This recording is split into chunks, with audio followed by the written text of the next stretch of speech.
Well, here we are. This is it. This is the new office. Actually, it's a little bit smaller than the last place. But that's the price that you gotta pay to have a little bit of a nicer apartment.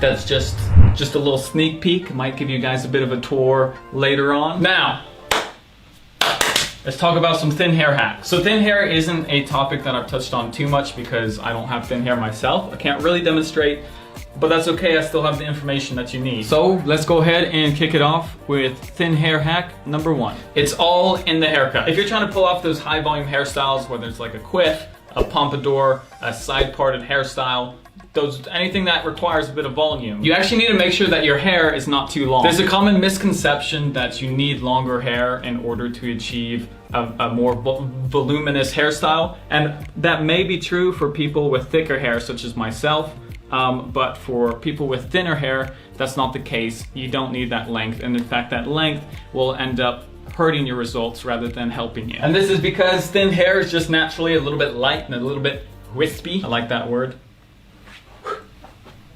If you grow it out too long, you won't have the support that you need to keep your hairstyle up, and it'll end up flopping and dropping way sooner in the day than you would have liked. And speaking of heavy hair, this brings me to hair hack number 2. You want to avoid heavy products. Everyone loves buying products that say strong hold because you think that they're gonna give you a strong hold. I mean, I can see where you're coming from. And while it's true that there are different types of stronghold products out there, you want to make sure that you're not picking a product that is also heavy or too dense in weight. If a hair product is too heavy, all you're going to end up doing is weighing down that lightweight hair of yours. And that's not what you want to do, now is it? To give you a perfect example, Cavalier by Blumaan, which is still, I still don't have it in its updated packaging, is our heavy clay, and it's dense in weight, works well for people with thicker hair. On the other hand, we've got hybrid cream clay, which is a lighter clay. It's a lighter formula, much creamier. It'll work a lot better for people with thinner to normal hair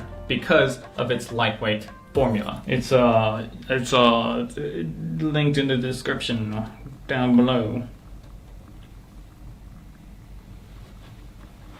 Next up, another category that you want to take it easy on is shine products, whether these are oil-based or water-based. Products with a lot of shine in them, most notably pomades, tend to make thin hair look even thinner. And they do this by creating serious separation in your hair to the point of where you can sometimes actually see your scalp in those sections that have separated.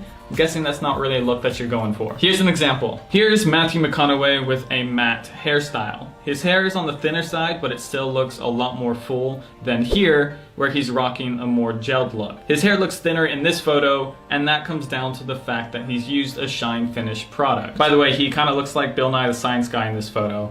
I don't know, maybe that's just me. Right, well, we've talked about a couple products that you might want to avoid, but now let's talk about some products that are extremely beneficial for people on the thinner haired side of the thickness spectrum. A common struggle for thinner hair is achieving texture. Picking up a couple of texturizing products like texture spray and texture powder can be extremely beneficial. Texture powder is kind of like a miracle product. When applied, it automatically makes your hair feel like 5 times thicker than it actually is. It's also a very matte finish and acts a little bit like a dry shampoo, and that also helps to increase the perception of thickness and just give that overall poofy vibe, which thinner hair people might not be used to experiencing, but would like to experience.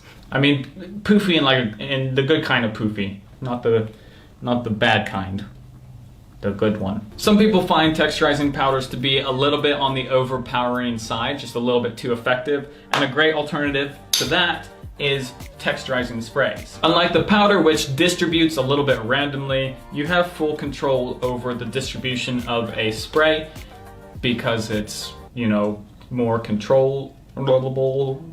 You get an even distribution by using texturizing spray. What this simply does is add a layer of texture and a little bit of hold, creating again the effect of thicker hair. It's not as powerful as the texturizing powder, but some people prefer that toned down effect that the texturizing sprays can provide. And after you use either of these two products, I recommend that you just finish off with your regular styling product. Make sure your hairstyle lasts throughout the day. In this case, hybrid is a big recommendation from me.